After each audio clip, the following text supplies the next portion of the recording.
Ela é tão... Observando essa rainha irresponsável, Bjorn só conseguia revirar os olhos sem fala. Sob a formação mágica aterrorizante no castelo, apenas os escolhidos de sua deusa poderiam fazer uso de portões de teletransporte à vontade. Mesmo que Bjorn já tivesse alcançado o reino de lendas, não havia nada que ele pudesse fazer. Leilin usou bem esse período, permanecendo na biblioteca para copiar todas as informações sobre magia lendária. Depois de uma série de arranjos longos e complicados, ele foi conferido seu título. Ele obteve algumas terras não cultivadas ao lado do Monwood. Ele mudou o seu nome para o Violet Territory, e ele se tornou o Violet Beleriand. Não havia maneira de contornar isso. Todas as terras férteis, ricas e seguras haviam sido tomadas pelos nobres há muito tempo. Fazê-los cuspir de novo estava longe de ser uma tarefa fácil. A área ao redor do Monwood estava cheia de perigo e as linhas de frente para as batalhas com os orcs. Por isso estava sendo distribuído. No entanto, era apenas um terreno baldio agora. A única coisa boa sobre isso era que, porque a intenção era compensar Leilin, a área era 2 vezes maior do que a terra dada aos barões normais. Eu não tenho planos de morar aqui permanentemente, então não importa, Leilin pensou enquanto brincava com o nobre brasão de armas que ele próprio projetara. O corpo principal era um violeta com intricadas decorações de plantas ao redor. Se o barão Jonas soubesse disso, ele definitivamente ficaria encantado. Um título e uma terra era algo que as pessoas de classe alta no mundo dos deuses mais desejavam. Leilin não só poderia ganhar o título como Barão Fallen, mas também ser o mestre do território violeta. Uma vez que ele teve um filho, ele deixaria o menino assumir e ajudar a família Fallen a se expandir. Isso contaria como expandir o poder da família. Com casamentos conjugados e deglutição de famílias, haveria mudanças e trocas de títulos. Uma vez que os territórios espalhados se unissem, uma enorme família nobre seria formada, talvez até um reino. Tal aumento geralmente levou alguns séculos. Claro, a possibilidade de tal coisa era muito baixa. No máximo, as gerações posteriores se começariam a brigar entre si. Isso não teve nada a ver com Leilin. A única coisa que o deixou mais satisfeito foi que agora ele era um verdadeiro nobre e não precisava mais trabalhar em nome do próximo da fila. O poder e o tratamento que um verdadeiro nobre e um herdeiro tinham eram completamente diferentes. Ele foi rapidamente nomeado como capitão da guarda da cidade, e foi designado para uma tropa completa. O exército se expandiu a partir da 5ª Legião e teve 200 profissionais e aproximadamente o mesmo número de tropas e plebeus. Ao todo, havia cerca de 500 deles. Esse poder é suficiente para eu fazer um monte de coisas. Claro, comparado ao exército ORC que está chegando, não é muito. Leilin observou as nuvens escuras no horizonte, suas sobrancelhas gradualmente se juntando. Com as tribos orcs manobrando, a escuridão da guerra já estava envolvendo as terras do norte. As lojas tinham fechado permanentemente mesmo em lua argêntea, e os pedestres andavam apressadamente.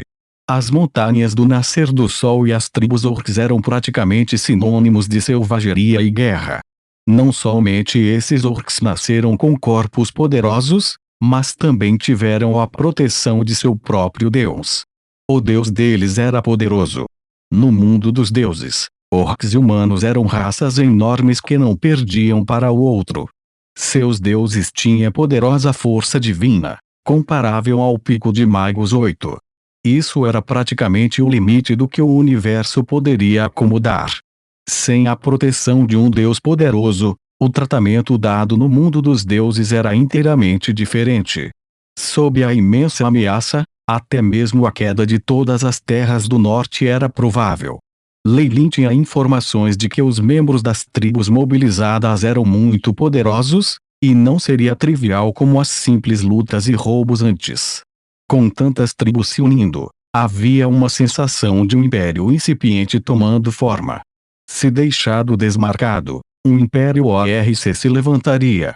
Se eles eliminassem a aliança de Lua Argêntea e assumissem as terras do norte, então este império se formaria no topo da cadáveres de seus inimigos.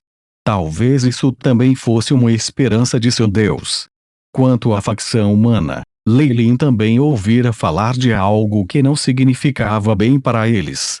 A aliança de Lua Argêntea era poderosa demais, referido-se a Alustriel em particular. Ela era uma lenda que também foi a escolhida da deusa da trama. A influência de Lua Argêntea tinha aumentado nos últimos tempos, e havia mais e mais gritos proclamando-a como a imperatriz. A Aliança da Lua Argêntea era uma aliança entre as organizações das Terras do Norte. Isso incluiu todas as cidades humanas nas Terras do Norte, bem como alguns outros grandes territórios. No início, a intenção era afastar os orcs de maneira mais eficaz, e eles haviam construído estratégias ofensivas e defensivas. Alustriel usara seu charme pessoal e a grande força de Lua Argêntea para manter sua posição de líder da Aliança da Lua Argêntea. Com sua expectativa de vida e reputação, ela poderia muito bem integrar as federações espalhadas nos próximos séculos e formar um império aterrorizante. Isso era obviamente algo que os orcs não queriam ver. Naturalmente, havia muitos entre os nobres nas terras do norte que aprovaram isso e até ajudaram a alcançá-lo. Enquanto isso, havia aqueles fortemente contra isso, fazendo o que podiam para impedi-lo em segredo. Quão interessante! O acúmulo desses conflitos está permitindo que os orcs os invadam Lei Lin Rio enquanto olhava para o castelo atrás dele. Poderosos feitiços permaneciam eternamente nas paredes e tijolos magnéticos, dando-lhe uma beleza única. Os conflitos entre humanos e orcs, as contradições de se unificar ou dividir, e até mesmo os conflitos entre deuses. Com essa espiral de eventos, eu me pergunto quanto tempo a bela e fértil Lua Argêntea pode durar. Os olhos de Lei Lin piscaram com a sagacidade. Bip. As informações do assistente de alto nível foram registradas. O banco de dados do modelo de feitiço agora está completo.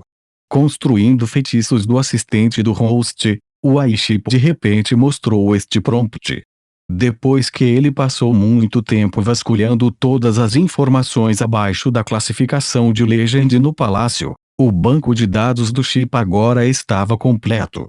No mínimo, Lei Lin não seria impedida antes de se tornar uma lenda. Boa. Um mago de alto nível, na Casa 15, é conhecido publicamente por ser alguém poderoso.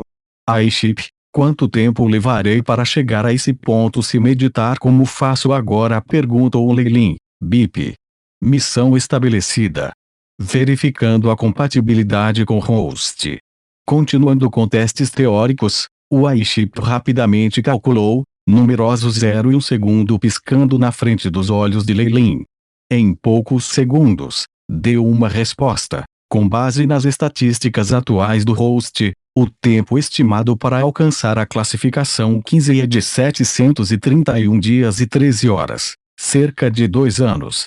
Essa é provavelmente a hora que os orcs atacarão. De repente, a expressão de Lei Lin mudou quando ele olhou para o norte. Esta ondulação é de um feitiço lendário. E é no forte das montanhas do nascer do sol. Poderia ser norte de Lua Argêntea, montanhas do nascer do sol. Essa era uma imensa cordilheira que se estendia pelas terras do norte dos humanos e pela imensidão deserta dos orcs.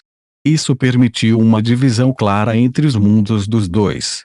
Os humanos em Lua Argêntea usaram feitiços e muito trabalho manual para construir um grande forte defensivo, e eles mobilizaram seus militares para guardá-lo.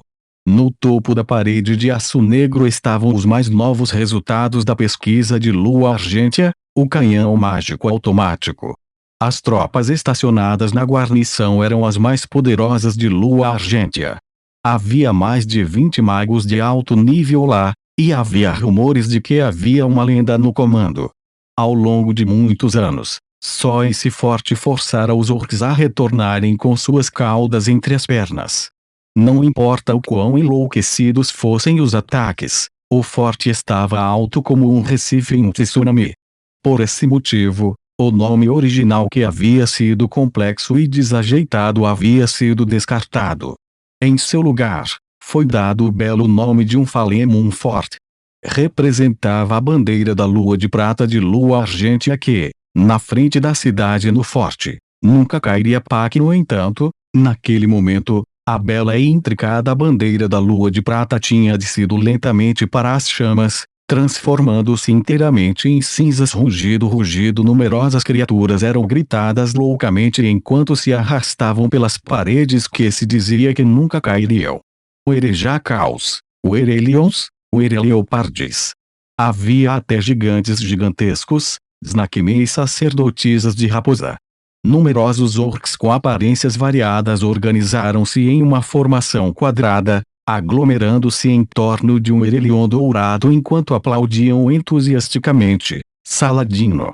Saladino. Imperador das criaturas. Imperador dos orcs.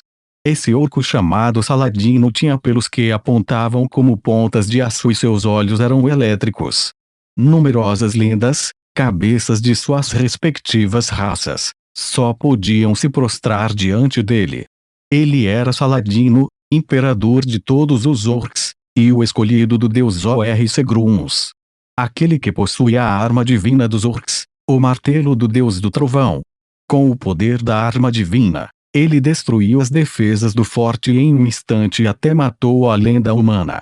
Eu, Saladino, imperador dos orcs, rei de todos os reis, conquistarei as terras do norte como uma joia da coroa do meu deus. Saladino rosnou, e os muitos orcs aplaudiram juntos.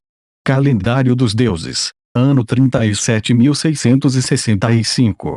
O forte da lua não caído caiu aos seus inimigos, depois de ser completamente invadido por orcs por todos os lados.